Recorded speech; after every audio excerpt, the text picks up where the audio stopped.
Can you hear me? All right. Hey, can you hear me? Yep. Oh, hey, how are you? Good, good. How's it going? Yeah, great, thank you. So we do this pretty casually. There'll be a lot of people joining over the next, I'd say like 2 to 3 minutes, and then we can really kick things off. But thanks for coming. Good to have you here. Yeah, thanks for having me. Where are you based out of, by the way? Los Angeles? Nice. All right. I'm in SoCal area as well, down in Carlsbad. Oh, okay, near Legoland, cool. Yeah. Exactly. My daughter's 16 months, so we're almost at the point where Legoland becomes fun for her. Yeah, I have a 6-year-old, so we go down there. And I went to college in San Diego, so we used to go to like the flower fields and wineries up there. Nice. Yeah, it's so cool. The flower fields are mind blowing. It's Yeah. great. No one knows about them too. It's like if you leave San Diego, like people are unfamiliar with Carlsbad. I had no idea until I moved here, and then I saw it and I was like, this looks like it's fake. Like the flower fields don't seem real. Yeah, it's like Wizard of Oz. Yeah. Oh, it's cool. Carlsbad is like a somewhat of a hidden gem, although it's not too hidden anymore, and home prices are insane. But it's cool to be from here now. Are you originally from California? No, I basically move between Miami and Los Angeles like every 9 years for my entire life. So I've been back in LA for about 5 years, and we'll see how long it sticks. But I'm always getting pulled back to Florida for some reason or another. Yeah, good places to go back and forth from. I've never been cold in my entire life. It's the way to go. I Yeah, grew up in DC and I don't miss the seasons at all. yeah, they're overrated. There's one season that I like. It's spring. It's the best. Yeah, Might as well optimize for being in spring all the time. All right, we'll get things going. It looks like we got just gotta make sure no one's stuck in a waiting room, but it looks like we got a bunch of people in and people will join throughout. So let me kick things off. So welcome, Justin. Justin, just to give a brief intro on who you are, although I think people have a good idea. Um, you are current head of legal for the Americas at crypto.com. Prior to that, Justin was partner at K&L Gates, where he worked on crypto and blockchain matters. And before that, founded and chaired Carlton Field's blockchain and digital currency practice. So safe to say that you've really been involved in crypto way before it was cool. On top of all of that, you somehow found time to write a book called The Crypto Legal Handbook, which I've read and really enjoyed reading as I got up to speed and tried to make somewhat of a transition from fintech to crypto and serve a few clients of mine. So welcome, Justin. yeah. Thanks, Brian. And I will just kick things off from the start. And ask you how you got into crypto. So obviously this has been something you've been in for a long time, but I'd be curious just to hear a little bit about where the interest came from originally. Yeah, thank you, and thanks everyone for joining. The joke I always make is, you know, the idea of being like a crypto lawyer was as reasonable as being a time travel attorney when I first started. And I really didn't get into this for anything other than I was really interested in the First Amendment when I was in law school. So my entire goal of going to law school was I wanted to do First Amendment work. I wanted to represent like newspaper companies and things like that, and write appellate briefs. It was all I was interested in. And if you were in that world during the Obama administration, you were following a lot of what was happening with WikiLeaks. So WikiLeaks released all this information that was, viewed as negative or treasonous, maybe, to the U.S. government. And what the Obama administration did was they put essentially an embargo on all donations made to WikiLeaks through payment processors that were regulated or touched the US in some ways. So this wasn't, you know, an official decree, but they made it known that you cannot facilitate any donations to this organization. So Visa, PayPal, MasterCard, they just cut WikiLeaks off entirely. So if you were a First Amendment person and sort of interested in this type of thing, you were following WikiLeaks and Julian Assange on Twitter in the early days. And one day, Julian Assange basically tweeted out, "If you want to donate to us, use Bitcoin." And I thought, well, what's Bitcoin? I didn't know anything about it. So I ended up having some friends who were much more like techie than me, and I asked them like, what, explain to me why this makes sense. And I thought it was cool, and it just to me seemed like it made sense, not because like it's going to rise in value. At that point, the price was really, really low. Um, but just so it's a way of having a payment channel that isn't controlled by any intermediary, such that a transaction can't be censored. And this was also, if you recall, like around the time where this idea of like, is money speech, um, campaign finance debates in the Supreme Court were happening. So I was really like cued in on the arguments and kind of felt the idea of if you want to stop someone from speaking, what you do is you don't just shut them up and throw them in jail. You make it so they have no platform to expose their ideas. So the idea of a censorship resistant network was really interesting to me. I was in Miami at the time, and I found some other folks who kind of were interested in Bitcoin and were thinking about this. And this is like 2010, mind you. And we started going to meetups. There was a meetup at this Filipino breakfast spot near the port of Miami that we used to go to. And you think, well, why was it there? It's because the cruise ship workers would leave the cruise with cash in their hand. They would go, they would exchange it for Bitcoin from all these people who wanted, had Bitcoin, were offering these like local Bitcoin, you know, casual exchanges, and then they would send it back to the Philippines. So I was like, oh, well, that's interesting, right? Because they're otherwise having to pay these like high fees to Western Union or what have you. But these people were using it not because they were expecting to go up in value, but it was easier to send the Bitcoin to the Philippines than it was to go and, pay the fees. So I sort of got, that's how I sort of became like pretty fascinated with it. And then I graduated and I got a job doing First Amendment work with this guy named Rick Olbermann, who was a fairly well-known First Amendment lawyer, and he was a former general counsel of the Miami Herald, and he had gone to the Supreme Court on all these pretty interesting cases. So I got hired there, and put my head down and started writing briefs. And over time, the folks who I were meeting in the Bitcoin community started businesses, and they needed lawyers. And I always tell law students, when you're the only lawyer someone knows, you're the lawyer they hire. So it's good to like meet people. Yeah. So I would get calls and say like, hey, lawyer, do you know anything about payments law, or do you know anything about corporate law, or whatever it is? And I was the least useful lawyer you could ever have, because unless you had like some esoteric First Amendment issue, I didn't know anything about it. But I started bringing in these clients and sitting in on meetings with the real lawyers who could like actually like help these people. And I did that for about 2 or so years. And at some point, you hear the same things over and over, and you start to like do some research and get interested on your own. So I was able to kind of handle some of these cases myself to some degree, and would bring on like the experts when I needed them. But I could take at least like the intake meetings and have conversations. And over time, the practice did well enough that by my, I think, third year, the firm had given me a practice group. They kind of took me into a different path out of the associate practice group. Um, and it just grew over time. But the thing that's remarkable, and it didn't seem like it was happening, like at the time, it didn't seem like it was anything special. But I look back, and I think we were maybe the first crypto group at like a somewhat major firm to like exist and put a flag in the ground. And Yeah. it just kind of happened really naturally, and it didn't seem like um this big victory, but it just in retrospect it seems more impressive than it did at the time, maybe.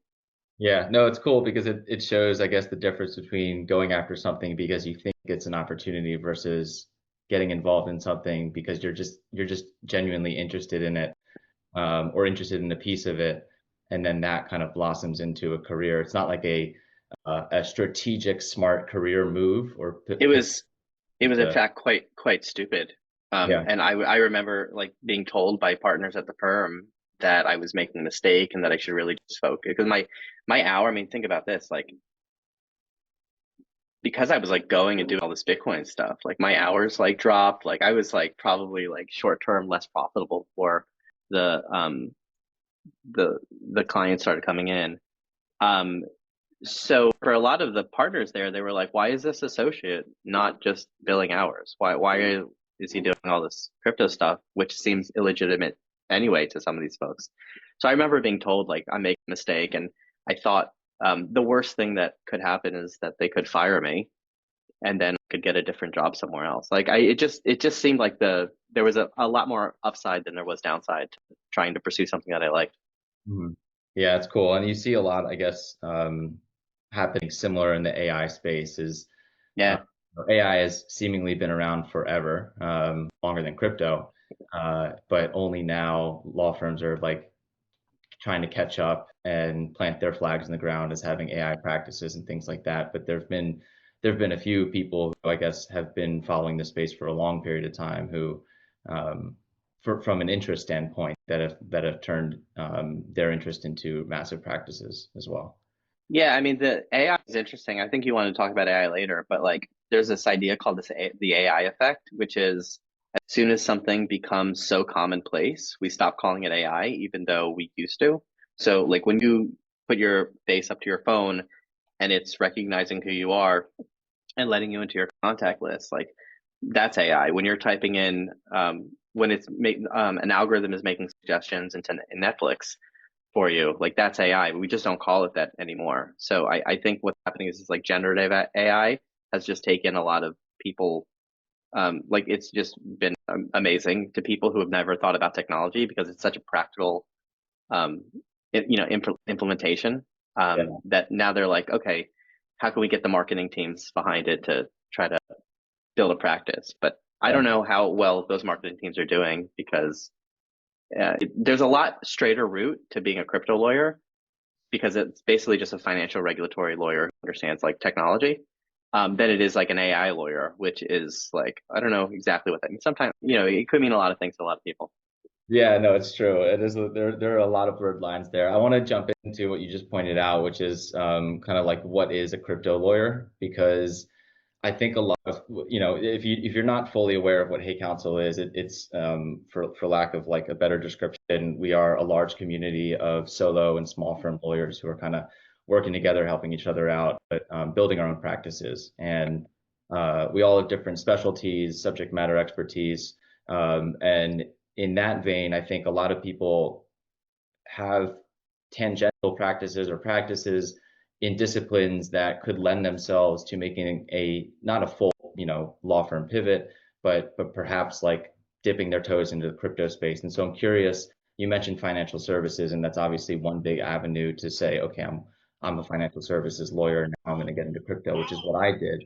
But I wonder, I guess my question to you is, what are some of the other disciplines that lawyers within this group may or may not have that lends itself well to at least dipping your toes and maybe taking a crypto client here and there to expand a practice? The world of like um, a problem that a crypto company has is like pretty broad. So some of it is just under, if you're a litigator and you're dealing with a consumer dispute involving crypto, like you're going to need to, I think, understand a little bit about how the technology works. If you're an estate planner, if you're a divorce lawyer, like crypto is popping up in all sorts of different areas, and it's helpful, I think, for everyone to understand at least the very basics of like how does this technology work and what is it and what isn't it. When I think crypto lawyer, though, I think like really is like what is the intersection between the regulations around digital assets broadly and the product. So it's like product counseling, part regulatory um, uh, counsel. Mhm. Um, but like the term like crypto or digital assets like is expansive and includes a lot of different areas, right? So uh, someone who's trying to bring like an NFT product to market is going to have different regulatory considerations than someone who's trying to bring a stablecoin to market. Someone who's operating a non-custodial wallet is going to be different than someone who's operating a custodial exchange. So um, again, I think it's like a broad understanding of how um, commodities, um, currency, and investments are regulated in the US at a state and federal level is probably going to like be like the big picture takeaway. And that is compliance considerations like capital requirements, state level like oversight, federal potential, oversight that's being debated in Congress now. And yeah, and then everything kind of splinters from there. Yeah, yeah. I think the cool thing, and we'll talk a little bit about your book, but the cool thing about reading your book is it at least gave me the language and the confidence to like step in the room with a client that, they want, even if they're doing basic commercial contracts, they want somebody who understands the industry, at least at a base level. And that gave me just a way to converse with them, to sell myself, and feel confident about it versus not understanding, the difference between a stablecoin and an Yeah. NFT. Uh, And I think like from my perspective, having been outside counsel and in-house counsel, um, it's not that I think anyone expects you to be an expert, right? It helps if you are. It helps if you love it. All of that. If you use the technology and you use like crypto for like more than just holding Bitcoin as an investment, I think like it makes some of the conversations easier. But I think it's really like the attitude of what the core concept behind the industry is basically that we have the technology that will allow us in many different ways, financially and not, to interact without any intermediary in between us, right? So that could be financial uh, interactions, that could be non-financial interactions, it could be expressive interactions, right? mhm. And and appreciating that that's a vision that you want to work within is, I think, the most important thing because lawyers, I think, are often very pessimistic, and it's really, the goal when you're meeting a client, I think, is to try to demonstrate your value. And the easiest way when you're talking to someone who knows more about a subject than you do is to try to tear down what they're doing, or try to say, well, here's why that wouldn't work. Here's why your idea doesn't work, or here's why I can poke a hole. Because if I can poke a hole in someone smart's idea, that means I'm smart because I poked a hole in it. It's much harder to add value to something by saying, here's how I would do it. Here's an interesting thing that you can add on top of an idea. And what I find, especially when I'm working with lawyers, or lawyers are pitching me who I could tell like just really don't get or don't appreciate like what the vision of the industry is they take the position of like, this doesn't really work. This doesn't work. This doesn't work. And I remember being a third year lawyer and talking to securities lawyers who had been, doing this for 20, 30 years, and them telling me, this is the government's going to shut all this down. It's all the security. And I said, I don't know. I've read the same like case law. I don't think it is. And here's my reason why. And like the thing that I've been saying since like 2014 is now what Hester Pierce is saying at the SEC. So it does like require, I think, an open mind and an idea to work in this industry that not everything that has been written before is going to just be copy pasted into this new technology. And we have to really think about this with like bright eyes. Yeah, yeah. I even before, getting involved in crypto, I was product counsel at a bunch of early stage companies that were doing things different. I was at a company called Open Door where I was in house and they were buying and selling homes online, which was, had its all of its third rail items as well. And I think I found myself creeping towards saying no a lot because the easiest thing for me to do is say this doesn't work and here's why, because it was a safer bet for me. And I think we kind Yeah. of drilled into us when we're in law school is like, you definitely don't want to mess up. Like you don't want to screw something up for your client. So the easier thing is to stop the thing in motion versus find a way for it to work. And so it's definitely a more challenging approach. But I love the concept of finding a way to add value versus poke holes as a way to demonstrate you as a competent attorney in that space. When I came out of law school, so I got hired with this like First Amendment practice, and the guy I worked with was like just the best mentor you could ever imagine, and he was um, like a real libertine in terms of like his personality. Like he believed that like our job as lawyers was to think of things that other people couldn't. So he took like a really creative approach to law, and he said like essentially like we're hiring you for your brain. Like we don't care what you look like, we don't care what time you come in, right? Like my hair was like down to my shoulders, and I was wearing jeans to like the office every day. We he would say like I want you to spend some time like reading novels. I want you to read poetry. He would like make like our little group like kind of do things outside of just like write write briefs and go home, right? And Mhm. his idea was when you're excelling in creativity in like other aspects, it's going to like inform how you're thinking about the types of questions that were being presented to us. And I really think that there's something to that that law schools don't teach and most law firms don't like encourage because it does require you to have people who are exploring other interests. But like when I started doing the crypto stuff, like the First Amendment work that I was doing completely informed a lot of my crypto like philosophy, Mhm.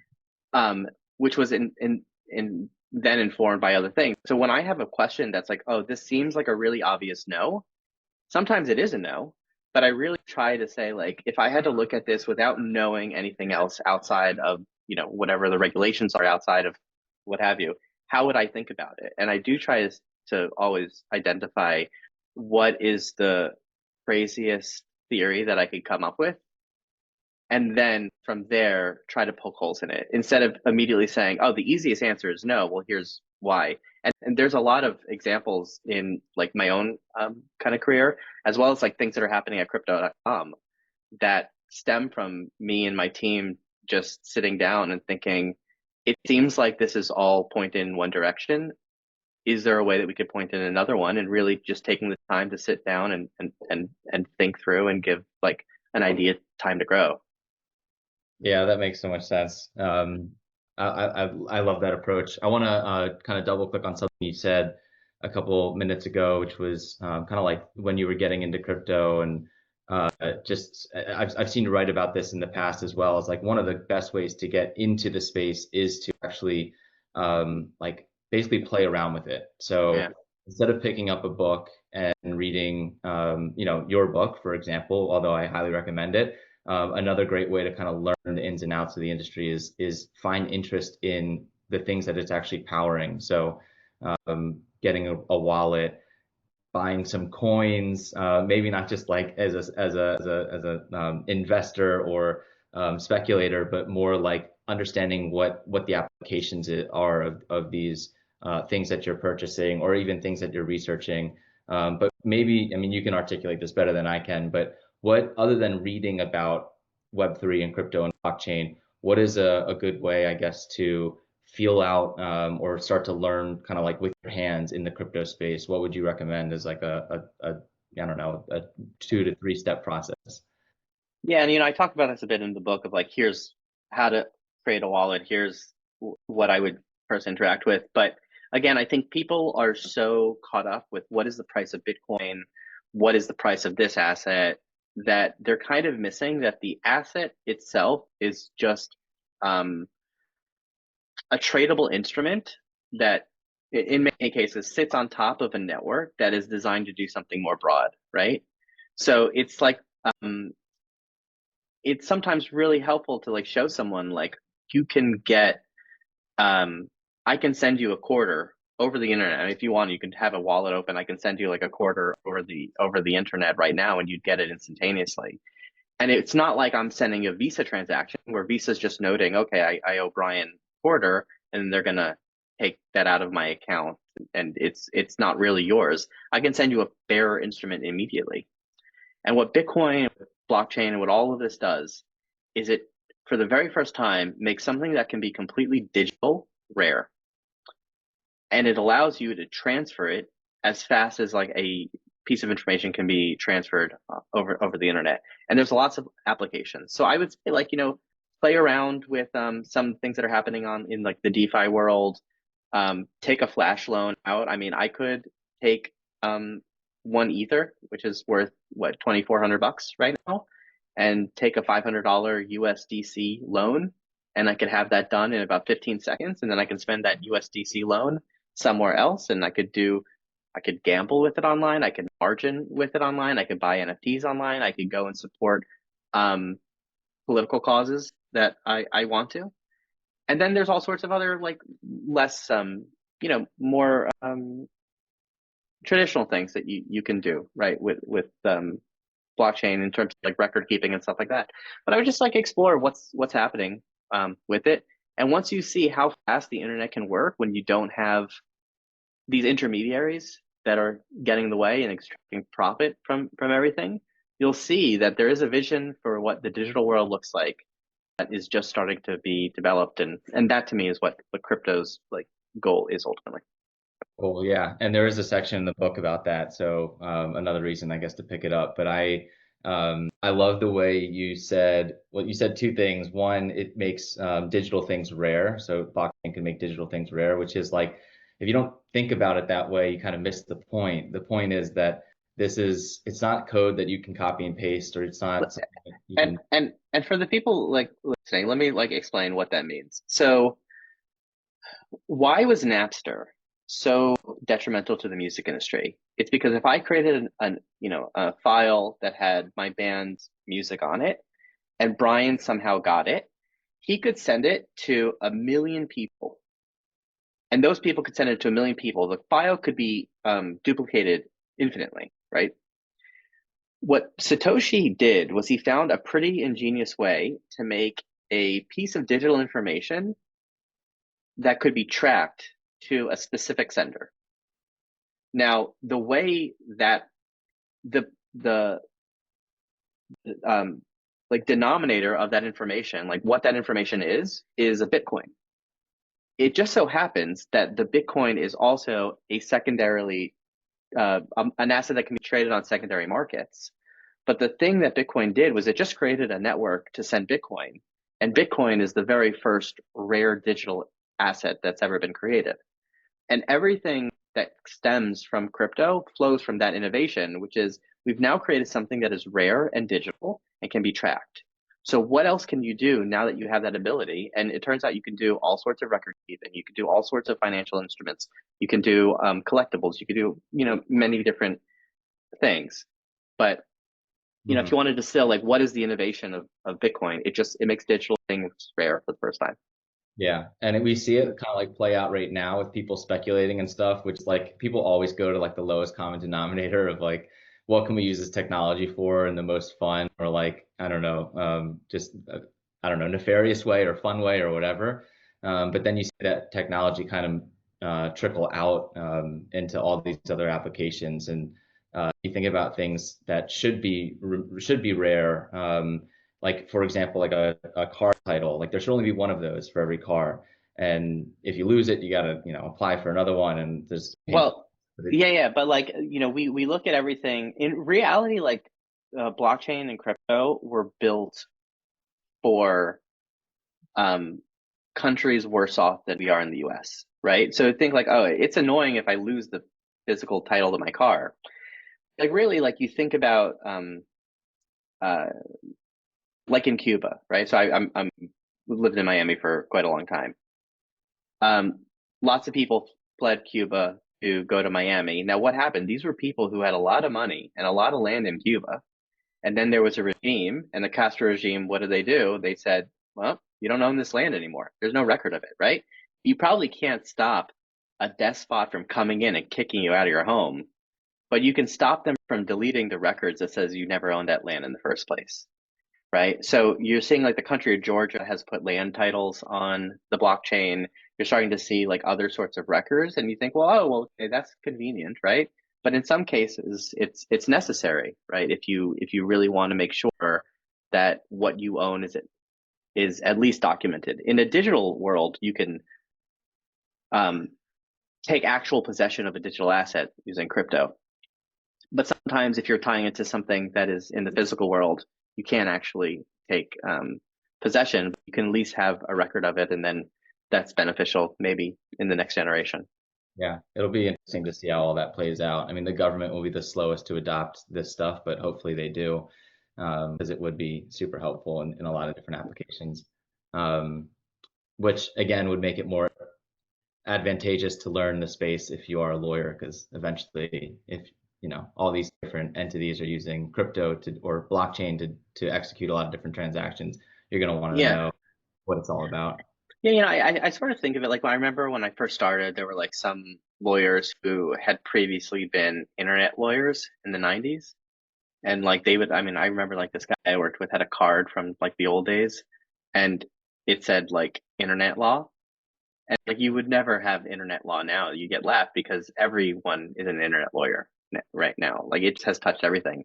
And I do think like we're going to eventually approach a point where a lot of the backdrop of crypto and the technology of crypto is just sort of, infiltrated into everything else, such that I don't think people are going to call themselves necessarily crypto lawyers in 10 years from now. It'll just be, okay, you're a payments lawyer again or a financial regulatory attorney, but crypto is just embedded into the financial system that you wouldn't call yourself like an internet lawyer the same way.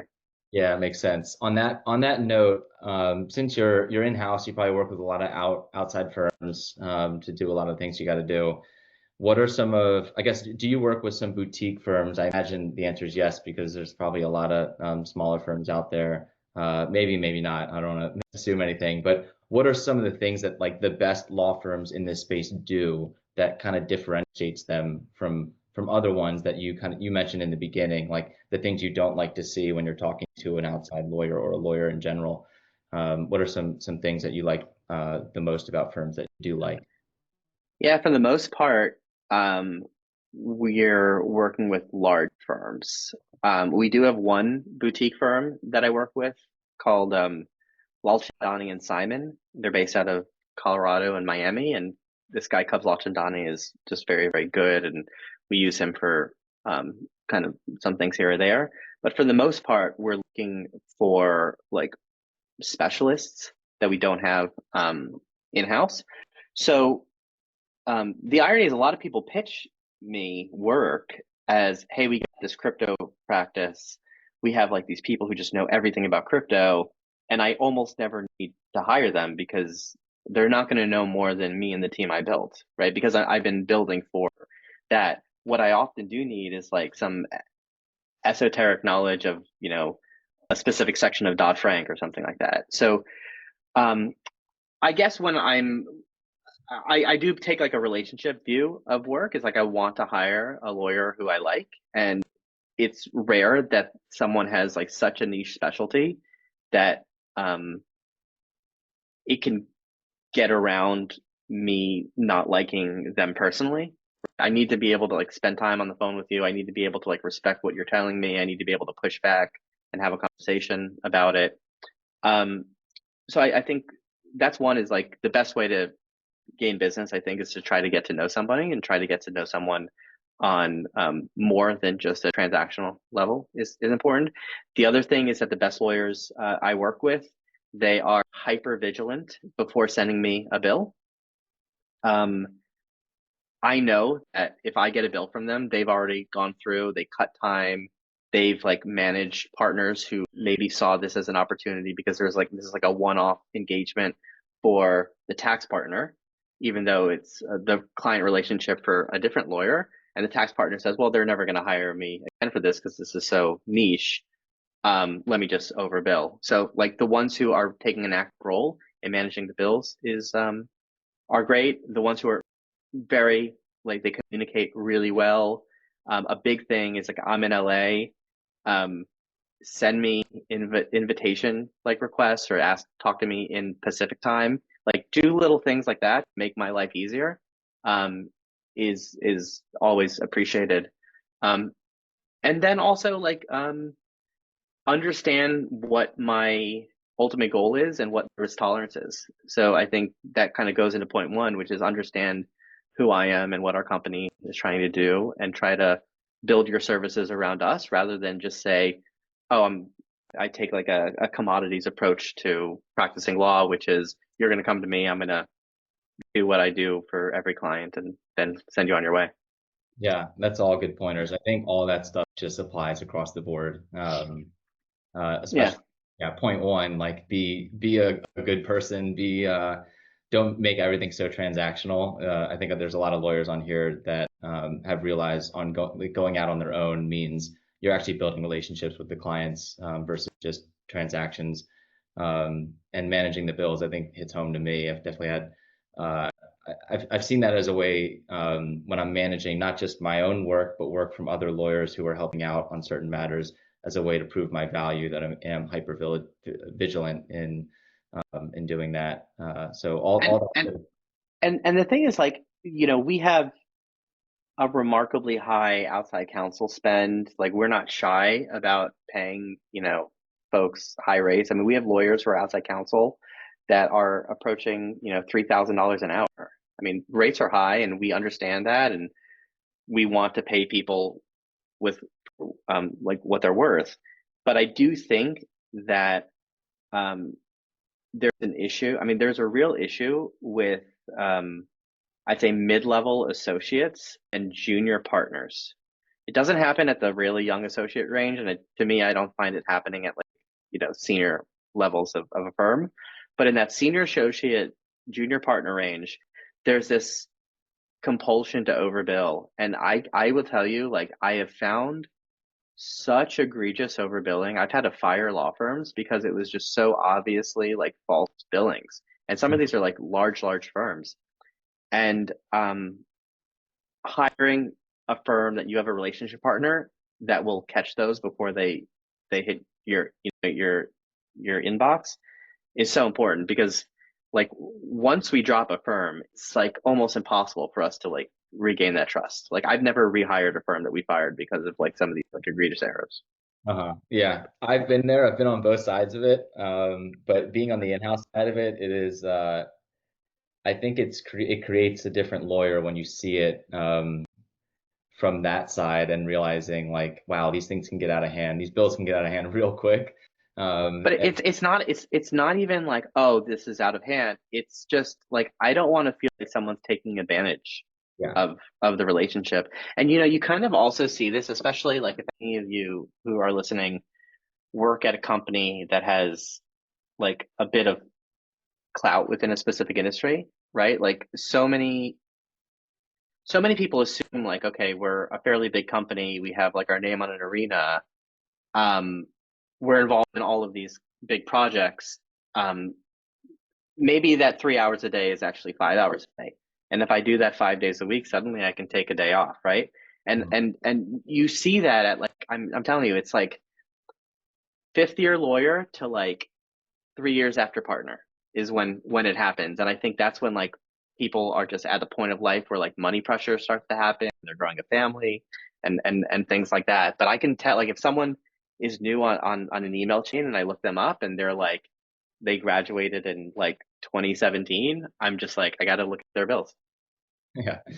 No, it's a good call out. I wonder why that is. But yeah, I'm sure that it's because they're all having babies and yeah, and they want to buy a house.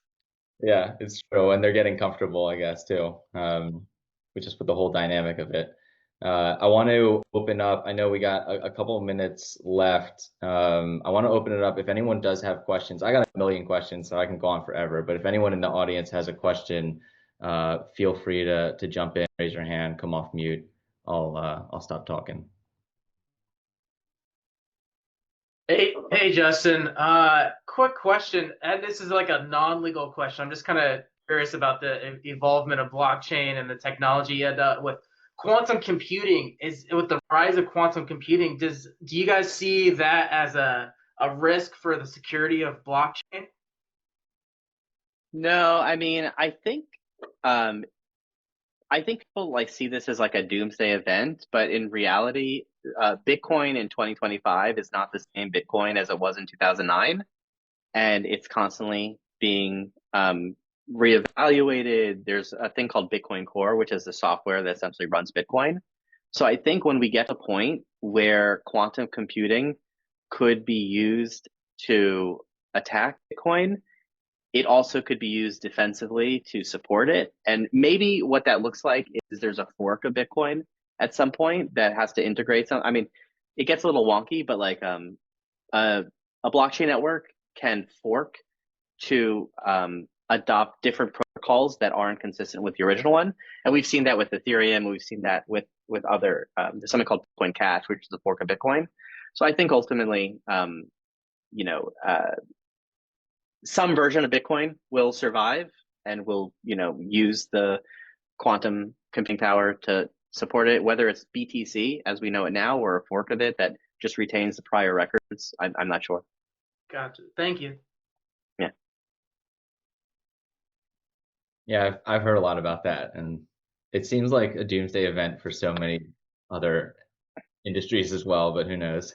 Yeah, but it's again, it's like one of these things where, this is going to fail. The government's going to kill it. Satoshi's was created by the CIA. Quantum computing is going to kill it. It's like, I don't know, a lot of things could happen, but at least the like infrastructure behind the idea of what Bitcoin is, isn't going to get killed by quantum computing, and maybe it'll iterate into some different version at some point. But you know, the central premise behind what we've done here is really at risk. Any other questions, blockchain specific or anything for Justin before we got 5 minutes left?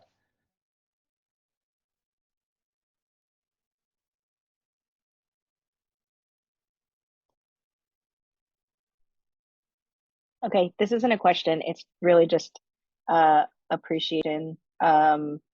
Just a reminder to, yeah, chase interesting things and view what we do as, yeah, we're just creative thinkers. I mean, the thing I loved about law school was the training it gave my brain. And yeah, I just appreciate the encouragement there and reminder. Don't chase the money or the new sexy thing, but what seems interesting and connected to something I care about. So yeah, that's it. Just thanks for that. Yeah, you know, when I was like a summer associate, I had like a really funny job career in law school where I basically took a job doing construction law at a big firm for a summer, and I hated it. It was just the most miserable, and I remember just like not feeling like myself. And then during law school, I wrote an article for my law review about cruise ship employment contracts of all things.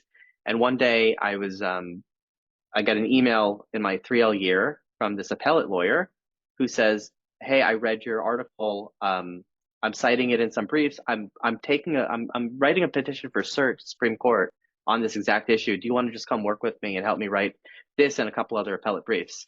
So I said, "Yeah, that's great." I had it was a very low pressure job because I was there like 4 hours a day. Then I would do some work at a coffee shop. I had like, I don't know, 7 briefs I had to end up writing over the course of like 4 or 5 months. And I knew it was like this temporary job. So I was like riding my bike to work. I was just like, it was just like, I felt like I was on like summer vacation in a way, from like this idea of like, oh, this is what a lawyer has to be from my summer job. And then from that's how I got into the First Amendment practice after I graduated. And I remember thinking like, oh, I never want to go back to the way I felt, where I felt like I had like a work personality and a work life, and then I was someone else at home. So the idea, like, for every job that I've taken is, am I able to have like a completely integrated life where I am myself like 100% at work, and I am myself 100% at home, and I don't have to like create that separation.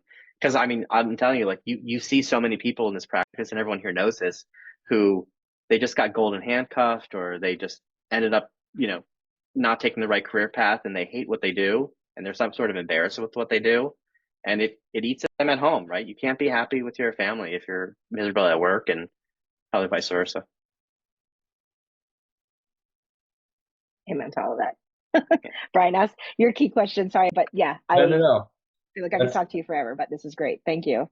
I love that. I mean, I think everyone here knows how much I believe in that as well. Like, I just think we all are better people. We have more energy for what we do. We do better work if we love what we do. And love might be a little bit too romantic, but like, you have to be interested in what you're doing.